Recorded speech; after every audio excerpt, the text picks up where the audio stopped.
নির্বাচন প্রতিহত করতে এই সপ্তাহ থেকে আন্দোলনের কৌশল পরিবর্তন করে আবারও রাজপথ উত্তপ্ত করতে চায় বিএনপি। হরতাল অবরোধে সারা দেশে বিএনপি নেতাকর্মীদের সরব উপস্থিতি লক্ষ্য করা গেলেও রাজধানী কোথাও দাঁড়াতে পারেনি দলটি। 2 দফা হরতাল পালন ও 7 দফা অবরোধের পর এবার চলতি সপ্তাহে আসছে বিএনপির নতুন কর্মসূচি।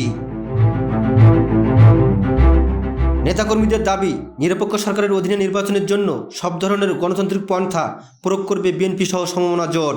শরিক দল বিপ্লবী ওয়ার্কার্স পার্টির নেতা সাইফুল হকের দাবি, বর্তমান সরকার 2014 ও 18 সালের মতো আর কোনো নির্বাচন করতে পারবে না। জোর করে নির্বাচন করলে ক্ষমতা ছাড়তে হবে আওয়ামী লীগকে।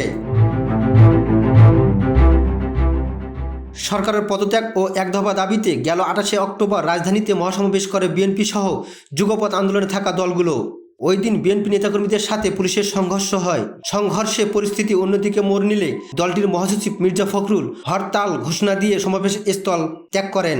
ঘোষণার পর আরামবাগ এলাকায় বিএনপি নেতাকর্মীদের সাথে পুলিশের সংঘাত সৃষ্টি হয়। এরপর পুলিশকে লক্ষ্য করে ইট পাটকেল ছুটতে দেখা যায় বিএনপি নেতাকর্মীদের। তাদেরকে সরিয়ে দিতে rubber bullet, sound grenade, tear shell ছোড়ে পুলিশ।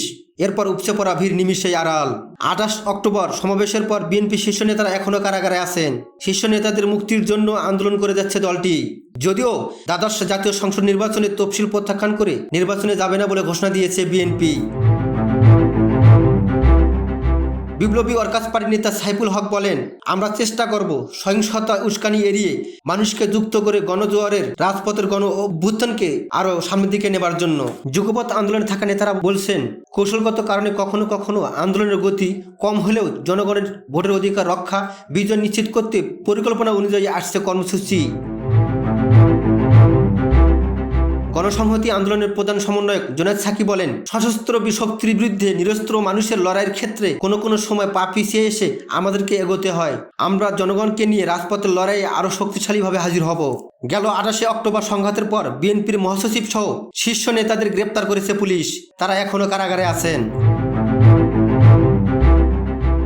এদিকে তফসিল ঘোষণার পর নির্বাচনের প্রস্তুতি নিচ্ছে আওয়ামী লীগ সহ তাদের সমমনা দলগুলো।